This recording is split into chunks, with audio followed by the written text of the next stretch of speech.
अस्सलाम वालेकुम जी, मैं हूं सैयद बासत अली। मेरे साथ मौजूद हैं शौकत नवाज मीर साहब। इनसे पूछेंगे कि 29 सितंबर को क्या होने जा रहा है और इंटरनेट बंद, मुकम्मल ब्लैकआउट, और इसके बावजूद इन्होंने कैसे मेहनत कर रहे हैं और कैसे पूरे कश्मीर की आवाम को उनके हकूक के लिए बाहर निकाल रहे हैं। अस्सलाम वालेकुम जी। वालेकुम सलाम जी। शौकत साहब, पहले मुझे ये बताएं कि ये 12 सीटें क्या हैं, और पिछले 70 सालों से तो लोगों को नहीं पता था ये क्या है, और ये कैसे ब्लैकमेल करते हैं हुकूमत बनाने के लिए भी और सारे तरीकों से। सर, पहली बात ये कि इन 12 सीटों की कोई कानूनी और आईनी हैसियत नहीं है। ये सिर्फ और सिर्फ कश्मीर के नाम पे एक ड्रामा बनाया गया है कि ये मसला कश्मीर को उजागर करने के लिए, जिंदा रखने के लिए 12 सीटें रखी गई हैं। मसला कश्मीर पे बात करना, उसको उजागर करना आईनी और कानूनी तौर पे यूएनओ चार्टर के मुताबिक आपके वकील मेरी मुराद पाकिस्तान का काम है। इन महाजरीन को एस्टैब्लिश करना हुकूमत पाकिस्तान का काम है। लेकिन यहाँ पे उल्टी गंगा बह रही है। इन 12 सीटों के नाम पे करोड़ों रुपए, अरबों रुपए सालाना या 5 सालों के अंदर इन 12 महाजरीन सीटों के नाम दिया जाता है, जो किसी भी जगह जमीन पे नहीं लगते। अगर जमीन पे लगते भी हैं तो ये बात बताएं कि कहां पे पाकिस्तान के अंदर महाजरीन एक जगह मौजूद हैं कि आप ये बता सकें जनाब कि ये इनकी कॉलोनियां महाजरीन की और हमने यहाँ पे ये पैसा लगाया। पहली बात तो ये आ गई। और वो सारी स्कीमें 2 नंबर स्कीमें लोकल गवर्नमेंट के जो तरीकाकार है, कहीं पे इकट्ठे वाटर पंप लगाए जा रहे हैं, कहीं पे इकट्ठी गलियों में टाइलें लगाई जा रही हैं। अगर उस तरह देखा जाए तो रावलपिंडी के अंदर जो हमारे एक नौसरबाज वो मिनिस्टर हैं जावेद भट्ट साहब, रक्षा ड्राइवर जो वजीर ट्रांसपोर्ट बने हुए हैं, तो उनकी अगर बजट को देखें जो हर साल वो ले रहे हैं, तो इतनी पंपिंग उन्होंने लगा दी है 2 नंबर स्कीमों की कि पिंडी का पानी खत्म हो जाना चाहिए। एक और मिनिस्टर हैं, उनकी टाइलों की स्कीमें देखें तो पाकिस्तान जो है ना उसके वो लाके लश लश कर देने चाहिए। लेकिन ये तमाम काम फेक होता है, कागजों में होता है, जिसका अवाम को कोई फायदा नहीं होता। दूसरी बात, मेरिट का कत्लेआम। रियासत के हमारे बच्चे 80%, 90% मेरिट के बावजूद सीटें नहीं ले सकते। इन 2 नंबर MLA की सीटों की वजह से कोटे के नाम पे 60%, 50%, 70% के लड़के वो मेरिट का जो कत्लेआम होता है वो सीटें ले लेते हैं। इससे आगे चलें, बेबसी देखिए हमारी कि आसम शरीफ भट्ट एक आपका वजीर ट्रांसपोर्ट है जिसका अपना स्टेट सब्जेक्ट 2 नंबर साबित शुदा है, वो आज भी फ्लैग होल्डर है इस रियासत का, उसको डी सीट नहीं किया जा रहा। कहा जा रहा जनाब कि हमने तो नहीं स्टे दिया हुआ, अदालतों ने स्टे दिया हुआ है। तो क्या ये अदालतें नहीं देख रही, या जो हुक्मरान या जो अदारे जिन्होंने इसको साबित किया उसका स्टेट सब्जेक्ट 2 नंबर है, वो क्यों उसको वो आसाइशें दे रहे हैं? वजह क्या है कि इन लोगों को जोड़ के रखा जा रहा है एक इक़्तिदार को तूल देने के लिए। उससे बड़ा जुल्म देखें, FIA की एक रिपोर्ट है, पाकिस्तान का एक एस्टैब्लिश इदारा FIA। मैं 3 आपको मुलाजमीन का जिक्र करूंगा, मैं वो बात करूंगा जो मैं साबित करके करूंगा।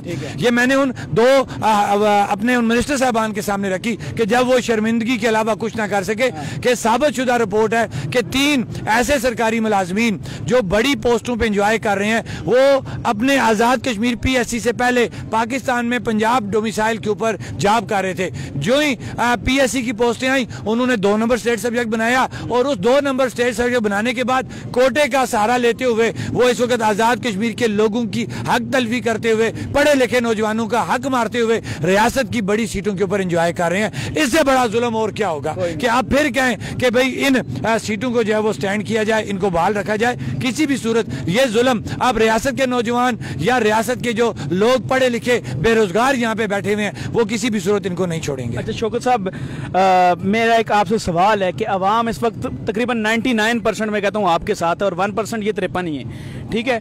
तो आप Jammu Kashmir action committee politically active कब होगी, और होना भी चाहिए मेरे ख्याल से, तो आप इसके बारे में क्या कहते हैं? सर देखें, बात क्लियर करनी चाहिए। अवाम का जो एतमाद है हमारे ऊपर वो एक चार्टर ऑफ डिमांड के ऊपर है। अवाम का जो मैंडेट है हमारे पास उस चार्टर ऑफ डिमांड के इर्द गिर्द घूमता है। चार्टर ऑफ डिमांड में किसी जगह अवाम ने हमें ये मैंडेट नहीं दिया कि आप सियासत करें, लेकिन वो तो दे चुकी है अवाम। ये सियासत और उस सियासत में बड़ा फर्क है। वो जो सियासत करते हैं, बिल्कुल वो कहते हैं कि सियासत ही है, ये सियासत अवाम, गरीब अवाम के हकूक की सियासत है।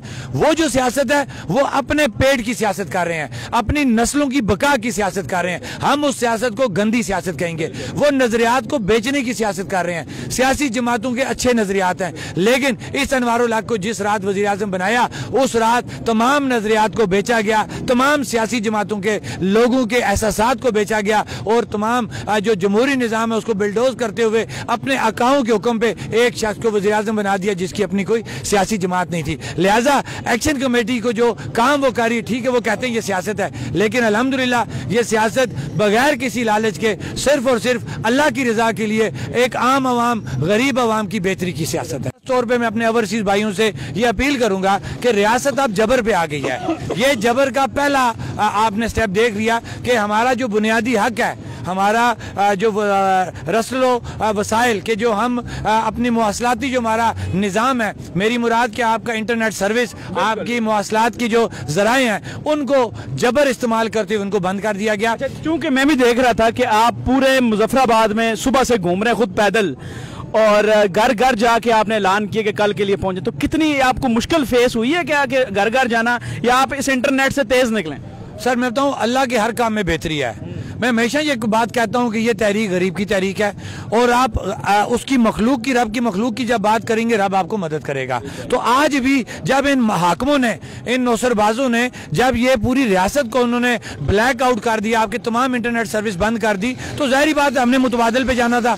इस मुतबादल की अकल भी हमें रब ने दी, और उस मुतबादल को पूरा करने की हिम्मत भी रब ने दी कि बजाय इसके कि हम इंटरनेट में जस्ट मैसेज चला देते, सारे लोगों तक बात ना पहुंचती, हमने पूरा शहर पैदल चल के, हैंड माइक रख के, घर घर शाप शाप हम लोगों को एक अच्छे तरीके से पैगाम दे के आगे। अब इंशाल्लाह उस पैगाम की बदौलत इंशाल्लाह कल 12 बजे बैंक रोड पे नीलम पुल के ऊपर एक बहुत बड़ी जो तादाद है वो बाजुरत बाज़मीर शहरियों की वहां पे आएगी, और इंशाल्लाह वहां पे हम अपना ऐलान जो भी हमने करना है, जो हमारा तयशुदा है पूरी एक्शन कमेटी का, वो अनाउंस करेंगे। तो मुजफ्फराबाद की बात हो गई, पूरे कश्मीर जो आज़ाद कश्मीर है, लोगों को हर कोटली, बिम्बर, पुंछ, सारे, उनको क्या मैसेज देंगे आप? सर ऑलरेडी मैं यही कहूंगा कि हमारा तयशुदा जो एक तरीका कार एक्शन कमेटी का, प्लान ए, प्लान बी और प्लान सी, तमाम एक्शन कमेटी के मेंबरान और पूरी आज़ाद कश्मीर की आवाम अपने एक्शन कमेटी का जो तयशुदा प्लान है उसके मुताबिक कल प्लान ए पे अमल करते हुए मुकम्मल लॉकडाउन करें। जो जगह बताएगी वहां पे इकट्ठे हो। इंशाल्लाह पूरी रियासत के अंदर 2 डिवीजन है, कल इस डिवीजन का तो हम यहाँ फैसला करेंगे, बाकी जो 2 डिवीजन है इसी तरीका कार से वो अपने जो पंडाल वहां पे उनके सजेंगे, वहां पे प्लान बी अनाउंस किया जाएगा। तमाम लोग अपने लोगों के साथ जुड़े रहें। ये जो तरीका हमने आज अपनाया है, कल से या आज ही से इस तरीके को अपनाते हुए आप एक दूसरे के जरिए इस पैगाम को आगे पहुंचाएं। इंशाल्लाह जीत हक और सच की होगी। मेरा इंशाल्लाह। मुझे ये बताएं कि बहुत से लोग, ये ज़ाहिर साइफर का भी मामला हुआ, तो आप मुझे बताएं कि उनके मुताबिक तो आप भारतीय एजेंट हैं, तो कितने पैसे आप भारत से ले रहे हैं? सर अगर भारतीय एजेंट होते तो ये सवाल मैंने अमीर मुकाम साहब से पूछा था, तारिक फजल चौधरी साहब से पूछा था कि बताएं आप तो इंडियन एजेंटों के साथ बैठे हुए हैं। उन्होंने कहा जी ऐसी कोई बात नहीं है, अगर आप ऐसे होते तो हम आपके पास आते। उन्होंने ये कहा कि हुकूमत पाकिस्तान का कोई कंसर्न नहीं है साइफर के साथ, ये साइफर जाने आपकी आज़ाद हुकूमत जानी। और बाद में क्या हुआ कि आज़ाद हुकूमत भी कि जनाब हमने क्या कहते हैं डार्क वेब से उठाया। एक शाह गुलाम कादर साहब कहते हैं मेरा ऐसे कोई तलक नहीं है, दूसरे साहब कहते हैं कि मुझे नहीं था पता, लेकिन लहराने वाले को आपने गूफ बनाया, उससे लहरा दिया, उसको इसका जवाब देना पड़ेगा। जहां तक इन्होंने इंडियन एजेंट कहा और आपने इनके भी आप पे, जाहिर बात है ये लोग कह रहे हैं एक बयानिया बनाया गया, तो हम आपके सामने हैं कि हमारे पास क्या कुछ मौजूद है। आज आप भी माशाल्लाह हमारे साथ बड़ा चले हैं। अगर हमारे पास कोई पैसे होते या गाड़ियां होती या और हमारे पास, तो हम पैदल ना चलते। हमारे पास लेटेस्ट जो है वो साउंड सिस्टम होता, गाड़ियों पर लगे होते। हमारा वही एक हमारे पास हैंड माइक था, वही लेके हम पूरी शहर के अंदर घूमे हैं। यहाँ से आपको हमारी असलियत का, हमारी फंडिंग का पता। मुझे बताएं, एक तरफ से तो हुकूमत भी डटी हुई है, वो ये कह रही है कि उनका ये बयान है कि हम ब्लैकमेलिंग नहीं मानेंगे, हम कुछ भी नहीं करेंगे, इस तरह सोच भी नहीं सकते, हम 12 सीटें खत्म करेंगे। अगर ये नहीं करते तो इसका क्या हाल निकलेगा?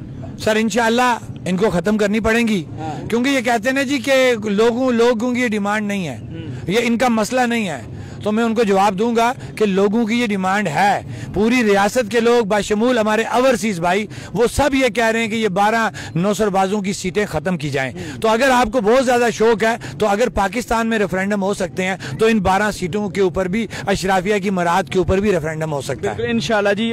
मैं तो कहता हूँ अल्लाह ताला आपको कामयाब करे, आप सबको, हम सबको, बल्कि मैं यकीन करें। मैं साथ अभी मैंने देखा कि ये पैदल चल के पता नहीं कितने मील सफर करके इन्होंने आज इंटरनेट ना होने की वजह से, तो इन हुक्मरानों को थोड़ी सी गैरत, थोड़ी सी शर्म होती तो ये तो दुश्मनी कर रहे हैं अपनी आवाम के साथ। आवाम को दिखा रहे हैं कि हम तुम्हारे नहीं हैं, हम सिर्फ पैसे के हैं और हम सिर्फ मुराद के हैं, हमें नौकर चाकर चाहिए, हमें गाड़ियां चाहिए, ये पैदल तुम चलो, ये भूखे तुम मरो, फटे कपड़े तुम पहनो, हमारा ये काम नहीं। खुद एसी में बैठे हुए हैं, यही बात। बिल्कुल यही बात है, एसी में। तो आप मुझे ये बताएं कि कल आप आवाम को, अपने लोगों को पुरअमन रहने का कहेंगे, और अगर उस साइड से कोई इनको हाथ लगाता है या कुछ भी कहता है तो फिर क्या पैगाम होगा? सर देखिए, हमने पहले दिन से पुरअमन तहरीक की बात की है, लेकिन खुदकशी भी इस्लाम ने हराम करार दी है। अब अगर आपको कोई जान से मारने की या कोई ऐसी हरकत करेगा तो आपने उसका जवाब देना है। लिहाजा अपने इस्लामी उसको तालीमात को, शरीयत को सामने रखते हुए जब खुदकशी हराम करार दी गई है, तो अगर आपको कोई मारने की हिम्मत करेगा तो आपको अपना डिफेंस करते हुए उसका जवाब देना पड़ेगा। बिल्कुल जी, इन्होंने बड़ी बेहतरीन बातें की, और मैं इस वक्त कश्मीरियों को सिर्फ एक पैगाम दूंगा कि आप अब महफूज हाथों में। पिछले 70 साल से, यकीन करेंगे, मैं खुद देख चुका हूं आके कि 70 साल से आपको ट्रक की बत्ती के पीछे लगाया गया है, लेकिन अब मैं शौकत साहब की मेहनत देख के, लोगों के लिए, लोगों का दर्द देख के मैं देख रहा हूं कि आप वाकई महफूज हाथों पे। और मैं इस वक्त ओवरसीज कश्मीरी और जितने भी कश्मीरी देख रहे हैं दुनिया में, पाकिस्तानी देख रहे हैं या कोई भी देख रहे हैं, उनसे कहूंगा ये वीडियो ना सिर्फ हमारे पेज से उठा के, सब, इधर नेट नहीं है, इधर सब कुछ बंद कर, ब्लैक आउट है सब कुछ। तो आपने ये अब जो है ना, ये फर्ज अदा करना है कि आप ये पूरी दुनिया में इनका पैगाम पहुंचाएं। ठीक है, आपसे लास्ट सवाल ये है कि मुझे बताएं, आप पाकिस्तानी अदारे हैं जो, उनकी रिस्पेक्ट कितनी करते? सर देखें, हमारी एक SOP है, हम पहले दिन से एक SOP कह रहे हैं कि हमारी ये तहरीक गैर सियासी, गैर नजरियाती, बगैर किसी मुल्क को बुरा भला कहे, बगैर किसी इदारे को बुरा भला कहे, सिर्फ और सिर्फ बुनियादी हकूक की तहरीक है। और दूसरी बात, हमारा प्लेटफॉर्म अल्हम्दुलिल्लाह, मैं 100% की बात नहीं करूंगा, 19-20 कहीं पे हो गया हो कि हमारे डोमेन से हट के किसी ने नारा लगा दिया हो, किसी ने किसी अदारे को डिस्कस कर लिया हो, उस पर हमने फौरी तौर पे आके माजरत भी की है और सख्ती की है। बल्कि आपने अभी खुद देखा, मैंने चलते हुए आपके कोई एक नारा लगा, मैंने फौरी तौर पे उसको रोका कि हमारी एक SOP है कि नजरियात मुख्तलिफ है, लेकिन इस वक्त हम बगैर नजरियात के, बगैर किसी मसलक के, हम अपने बुनियादी हकूक के ऊपर इकट्ठे हैं। और अल्हम्दुलिल्लाह अपनी अवाम में हमें फख्र है कि हमारी अवाम ये मसला समझ चुकी है और वो एक बुनियादी हकूक का जो चार्टर ऑफ डिमांड है उसके ऊपर इकट्ठी। फिलहाल मुझे इजाजत दें, खुदा हाफिज। लाठी गोली की सरकार।